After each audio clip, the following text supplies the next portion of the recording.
Oke, bismillahirrahmanirrahim. Assalamualaikum warahmatullahi wabarakatuh. Yang terhormat Bapak Kepala Sekolah dan Bapak Dr. Toto Suharya SPD MPD, yang terhormat Bapak Ibu Wakasek, yang terhormat para tamu undangan dari SMA Taruna Nala, Jawa Timur. Izinkan saya untuk memperkenalkan diri. Nama saya Muhammad Fadil Syahbana, dan di sini saya sebagai Ketua OSIS di SMA Negeri 15 Kota Bandung di basis 41. Sebelum saya menjawab pertanyaan dari Bapak, izinkan saya dulu untuk menjelaskan sedikit dari latar belakangnya. Jadi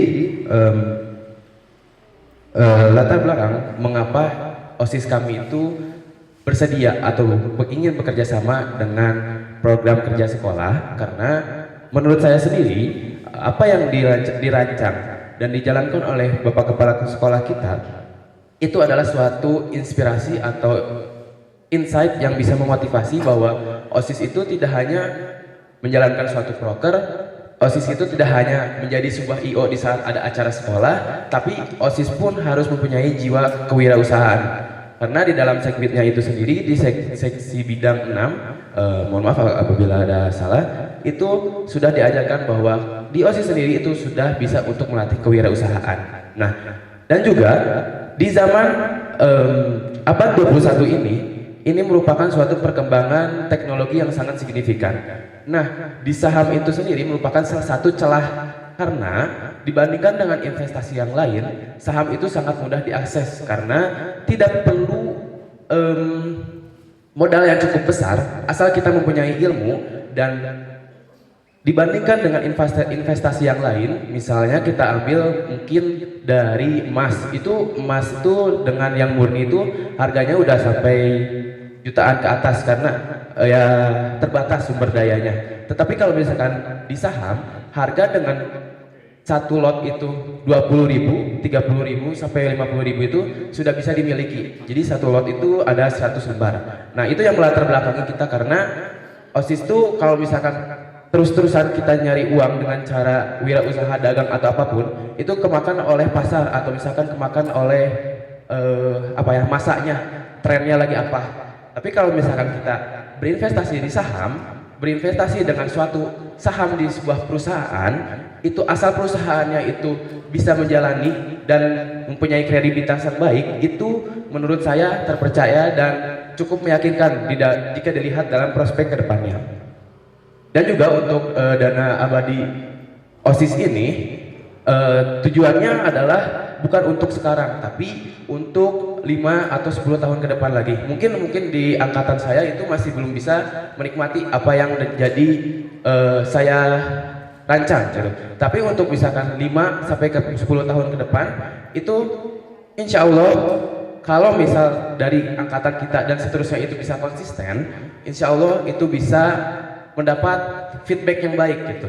Dan juga di dana abadi ini itu bukan kita beli terus nanti kalau misalkan kita udah naik si sahamnya itu dijual, tapi kita beli yang mempunyai si sahamnya mempunyai dividen atau keuntungan di tiap tahunnya. Jadi si modalnya tetap kita simpan sampai kapanpun itu, tetapi nanti jika kita terus konsisten setiap tahunnya dan memilih perusahaan saham yang memiliki kredibilitas yang baik, itu akan mendapatkan dividennya.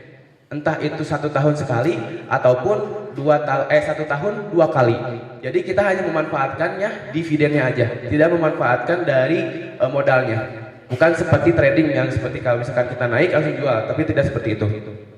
Dan cara untuk pengelolaannya yaitu untuk kita memberi siswa-siswi itu memberikan atau istilahnya ikut kontribusi sesuai dengan sukarelanya. Jadi mereka memfasilitasi kita, tetapi nanti kita yang mengelola, lalu kita yang membelinya. Tetapi agar kita juga transparan kepada para siswa-siswi, karena di OSIS sendiri pun itu merupakan perwakilan dari siswanya, kita nanti akan mendapatkan suatu email dari suatu aplikasi sekuritas itu, dan itu adalah suatu bentuk portofolio. Kalau di zaman dahulu mungkin portofolio itu masih harus dicetak, harus di print out dan harus dianalisis yang sangat tinggi ya. Tapi kalau misalkan kita sekarang dengan perkembangan teknologi, ini ada salah satu contohnya, ini dari akun pribadi saya. Ini tuh ada portofolionya di Stockbit. Jadi di sini kita bisa lihat market buying-nya, value-nya, dan lain-lainnya itu secara jelas, tertera dan transparan di sini. Jadi kita tinggal memberikan saja kepada PK-PK atau perwakilan kelas agar disebarkan kembali kepada kelasnya bahwa nih dari OSIS itu sudah beli saham tersebut dan secara jelas gitu, tanpa ada dipakai atau apalah gitu. Jadi di sini ada tertera dengan jelas. Dan untuk siswanya sendiri pun, jika nanti ada kegiatan di tahun-tahun berikutnya ataupun di event yang cukup besar, kalaupun insya Allah kalau misalkan OSISnya sudah secara konsisten, kembali lagi secara konsisten menabung, setiap bulannya ada top up dan ya intinya konsisten, insya Allah dari hasil dari yang siswa itu diberikan fasilitas kembalikan lagi kepada siswa. Jadi misalkan ada acara yang dilaksanakan oleh siswa, kita sebagai OSIS, sebagai fasilitator juga, itu akan memberikan bantuan sekemampunya, seadanya, seperkembangannya saham ini. Mungkin kalau untuk secara teknis dan lain-lainnya dan secara detailnya dijelaskan oleh komunitas sahamnya. Adakah yang masih belum terjawab?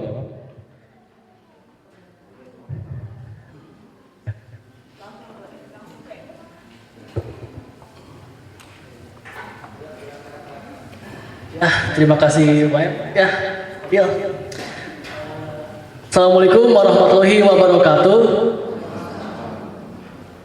Alhamdulillah segala puji bagi Allah, kita semua bisa berkumpul di sini dalam keadaan sehat walafiat. Sebuah kehormatan bagi saya bisa bicara di sini. Tak kenal maka belum kenal. Nama saya Ega Gadi Pratama. Saya sekarang kelas 11. Alhamdulillah udah kelas 12 sekarang. Saya adalah ketua dari komunitas intelijen, komunitas investor intelijen. Di sini juga saya ditemani oleh anggota saya dan sekretaris saya, ada Rifki di kiri saya. Ya. Kali ini saya akan sedikit membahas mengenai komunitas kami, mulai dari sejarah sampai manfaatnya secara garis besar. Komunitas investor intelijen itu berdiri pada tanggal 20 Maret tahun 2024 secara resmi oleh kepala sekolah, Bapak Toto Suharya. Nah, tujuan dari komunitas kami adalah untuk memfasilitasi para siswa-siswi untuk melakukan investasi sejak dini. Nah, di sekolah di 15, jenis investasi yang paling dikenal adalah saham. Saham itu sendiri apa? Bisa saya ibaratkan gini. Ibu bapak anggap uang ini adalah domba. Ketika ibu bapak menitipkan domba ke peternakan, nanti si peternakan akan membagi hasil sesuai perjanjian awal. Jadi, semakin besar domba yang ibu bapak titipkan ke peternakan, semakin besar juga kepemilikan ibu bapak terhadap peternakan itu. Ibu dan bapak harus hati-hati. Dicek dulu peternakannya. Apakah bagus, sehat, dan selama ini bagaimana peternakan itu? Untung atau rugi? Mungkin konsep tadi untuk beberapa orang sulit untuk dicerna. Sama ya memang juga jadi problem kita di sekolah ini bagi para siswa. Maka dari itu, mari kita buat lebih sederhana saja. Saham, ibaratnya kita jual beli barang. Kita beli barang ketika harga sahamnya turun. Ketika harga barangnya naik, kita diamkan sampai kita mendapat hasil. Dari mana hasilnya? Dari dividen yang sudah disebutkan Fadil tadi. Nah, di komunitas kami, program investasi saham ini menurut kami penting. Karena apa? Kita semua tahu ya, sebagaimana kita tahu pemuda-pemuda zaman sekarang itu sulit untuk memanage uang mereka sendiri. Nah, kayak ya apa-apa serba dibeli, padahal belum tentu butuh, betul kan? Atau mungkin ikut-ikutan sosial. Kita mungkin lebih mengenal dengan istilah FOMO. Nah, dengan program investasi saham ini, itu diharapkan bisa mendorong siswa untuk mengolah dan menggunakan uang mereka yang kemudian akan digunakan untuk hal yang lebih bermanfaat untuk kedepannya. Contohnya investasi saham ini. Nah, program kami di sini adalah namanya prinsipnya nabung saham. Jadi kita menyisihkan uang jajan kita, yang kemudian uang jajan itu akan dibelikan ke saham. Nah, saham juga bisa dibilang sebagai tabungan yang hidup. Artinya adalah ketika uang kita diberikan untuk ke saham, nanti uang yang masuk ke saham itu bisa naik, bisa turun. Ini pun beda sama konsep tabungan yang di celengan. Nah, perlu Bapak Ibu ketahui juga, saham dengan judi online itu beda.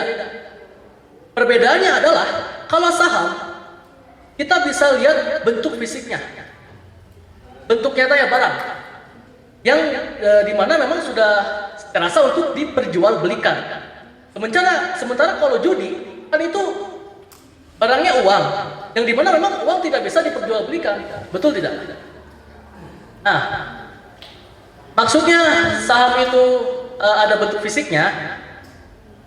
Misalnya begini, kita mau beli saham perusahaan Indofood. Nah, gimana cara kita tahu saham Indofood itu ada? Salah satunya dengan cara kita lihat produk yang mereka hasilkan. Contohnya Indomie. Siapa yang kenal Indomie? Semua orang kenal Indomie. Nah, begitu. Itulah kenapa saham ini memang aman dan terjangkau untuk siswa-siswi untuk investasi di situ. Kemudian di komunitas kami juga alhamdulillah sudah ada 13 anggota ya yang sudah beraction. Dan sekarang di kami juga diajarkan untuk mencari uang sendiri dengan cara lewat internet. Oleh apapun itu, bisa jual barang, makanan, produk, atau freelance bahkan. Oleh asalkan itu halal. Dan seluruh itu difasilitasi oleh komunitas kami. Ya, saya sendiri tidak bisa mengklaim bahwa diri saya ahli dalam bidang investasi, karena saya sendiri juga manusia. Tapi saya terus belajar. Mungkin demikian sedikitnya untuk saya memaparkan tentang komunitas kami dan saham itu apa. Semoga para hadirin dapat memperoleh hal yang positif dan bermakna pada hari ini semua. Sekian dari saya, Ega Gani Pratama. Salam investor. #cuan. Wassalamualaikum warahmatullahi wabarakatuh.